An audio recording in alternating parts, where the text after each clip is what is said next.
I know I'm incredibly late to this train, right? Considering I'm starting my first chapter review on chapter 363, and even this chapter came out a little bit ago. But I figured, A, better late than never, and B, it's just been hard to find the time to do something like this, but I finally put some time aside. I made some time, rather, because that was never going to let up. I just had to make it happen, right? So I'm really excited to start this. Berserk chapters come out so few and far between that it's really something that I want to hop on every time a chapter does come out.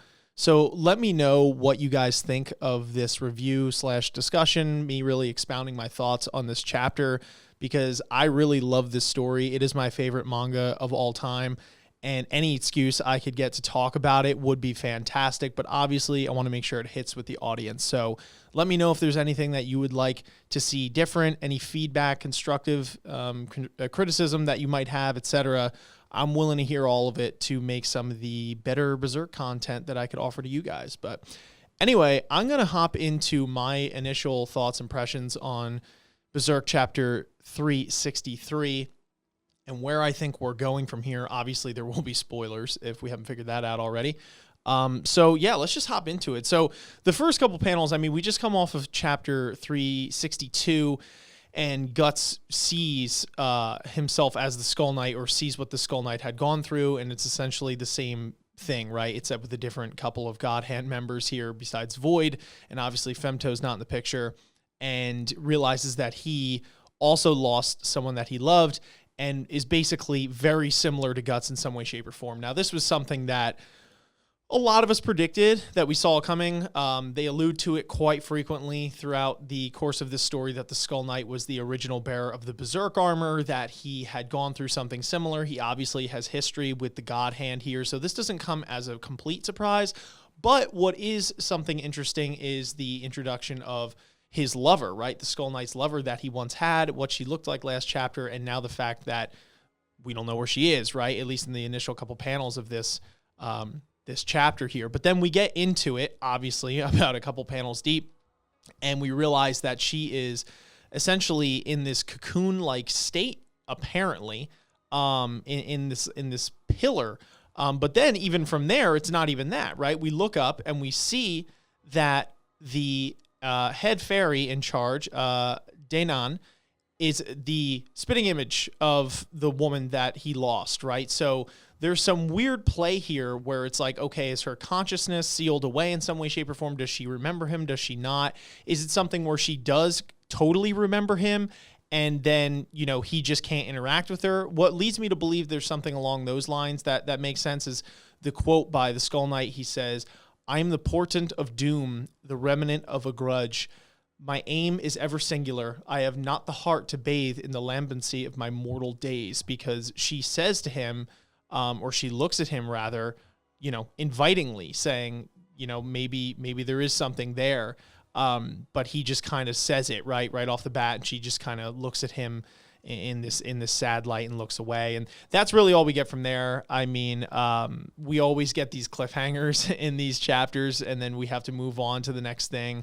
But we get a little bit of explanation, and that's basically what it is, right? Is the sense that he, the Skull Knight, kind of succumbed to whatever the armor brings out of you, that evil spirit of vengeance, right? As some would call it. My aim is ever singular. I have not the heart to bathe in the lambency of my mortal days, right? It's the remnants of a grudge. So this implies that him and Guts are very similar, but he's trying to guide Guts down the path that doesn't let him succumb to this power and this rage and all of these negative emotions that this armor brings about.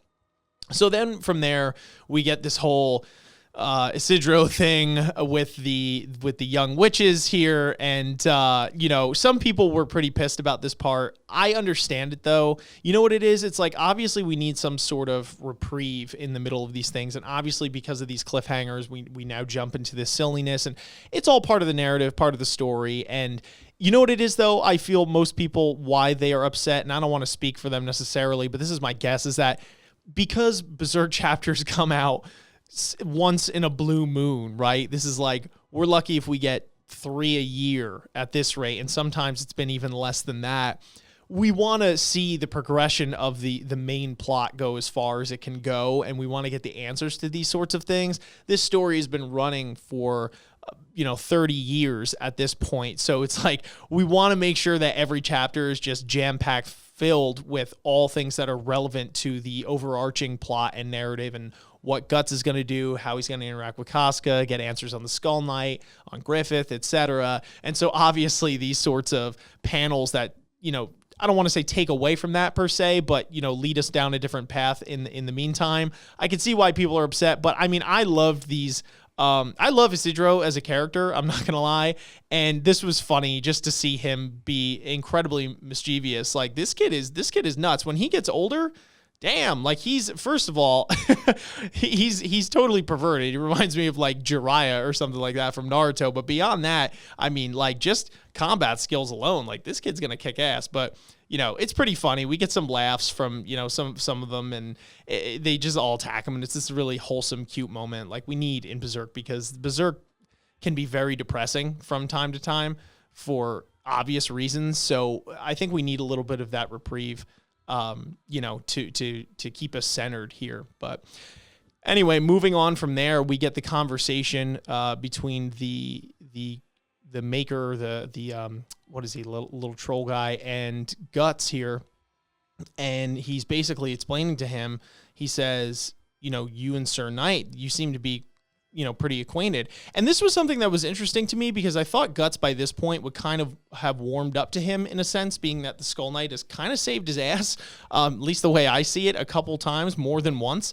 So I figured Guts would just be like, okay, I'm kind of putting two to two together right here. And he may have already done that, but he's just kind of letting on. Guts has this tough, edgy exterior, so it's, he doesn't really cry or do anything unless he's like really by himself, right? It's usually when there's other people around, he's putting up this facade, and in the sense that he's tougher, he's not letting things get to him that really do get to him, right?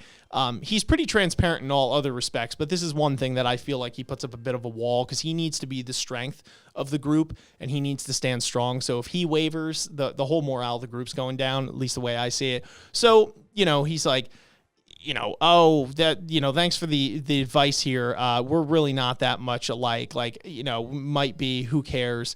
But I think one of the really important quotes we have here is by the guy he's talking to. He says, he's driven only by a profound grudge and an endless rage, or perhaps he is fascinated with you because you are much like his former self. Like I said, Guts says, thanks for the warning. I don't need looking after by some guy who doesn't know if he's dead or alive. But then he says, this is the quote that I really wanted to highlight. He said, then in the end, you must determine what you make of your fury, whether it is to be the breath that keeps you alive or the hellfire that consumes you from within. And then Guts looks over to Casca and Fernice, who are conversating in the room. And this is the part, again, where Guts, it does get to him, right? That quote. And it's something that's very important, because I think for the future of this story, we've noticed that obviously Griffith is an enemy still, but half of the enemy is Guts himself, right? It's his rage and fury within, and it is the armors, the manifestation of all of his negative emotions, his anger, his hate, all of these things, and he has to constantly battle with that unless it consumes him, right? And the enemies he's going up against are not going to yield or show mercy on him, so it's going to take every single ounce of Guts' willpower to be able to get through this. And I feel that this is a main narrative here of this story. The Skull Knight, from what I could tell, has failed in this endeavor, and it's going to be up to Guts to not let this consume him, right? So this is where you see it kind of gets to him again, and he kind of even tries to lie to himself in this moment. The way I see it, he's swinging his sword. He says, forget about determining in the end or whatever. On this lazy island, there's nothing to do but nap and swing this thing around, right? So he's swinging the sword, then he sees the image of Griffith, and he kind of scoffs, right? But then this is the big thing. This is the big reveal at the end of the chapter, and we get Guts with the little rose petals falling, which was a really sweet scene, and we get the moonlight child, the moonlight boy that walks up to him, who, again, we don't know for absolute certain, but we could be I would be pretty confident in saying that he has an actual connection to Griffith. He basically is the flip side of Griffith, i.e. Guts' son, as well because of everything that goes down in that eclipse when Griffith becomes reborn and Guts' child gets interwoven with the egg and the whole nine. You guys know the drill, but we got this reveal, and it seems that he's allowed in this place that is hidden, and Griffith seems to know that he is going to leave his body. Now, whether Griffith is aware of what's going on when he is the Moonlight Child and he sees Guts, he does all these things, I don't know if that's necessarily the case. My mind is leading me towards no, that they are they're one and the same, but they're separate entities. Like they take turns in that regard. But I'm really curious to see what the deal is here, because most of the time we've seen the Moonlight Child shows up when Casca is around as well, and tries to comfort her. And Casca was in her demented state at that point. So this is going to be the first time that we really get to see a one-on-one. I think conversation might be saying too much, but this one-on-one, character interaction with Guts, and who he doesn't even know might be his son or Griffith or whatever, this Moonlight Child. So this is going to be really interesting going forward. I know I just kind of did like a little bit of a recap, but I hope you enjoyed the parts where I gave my personal opinion on where the story's going based off the recap that I gave. It was kind of the point of this whole video. Just wanted to talk about it, gush about it, expound upon my feelings and my thoughts and initial impressions and where it's going from here. I really have to do a better job of reading Berserk again, finding the time, making the time to do that. So I'm a little more brushed up on some of the names and everything that's going on, because like I said, because the chapters come out so few and far between, it can be pretty tough sometimes when you got everything else going on in life to just go back and keep on getting yourself familiar with everything that's going on, because it's so, like I said, it's so few and far between. But anyway, I'm ranting at this point. Just wanted to really talk about Berserk. That's my excuse. Hopefully you guys enjoyed the video. If you did, make sure you guys are leaving a like, commenting your thoughts down below as well. What did you think of this chapter in particular? What are your thoughts on Berserk as a whole? Where do you think the story's going from here? And what were your thoughts on this video? Did you like it? Was there anything that you might change? Too long, too short? Any sort of constructive feedback and criticism is really appreciated. And if you guys are new here, make sure you guys are subscribing to the channel for more Berserk content, anime content, webtoons, the whole nine. It's all here. Apostles of Anime, baby. AOA show. Let's go. But until next time, I'll catch you on the flip. Peace.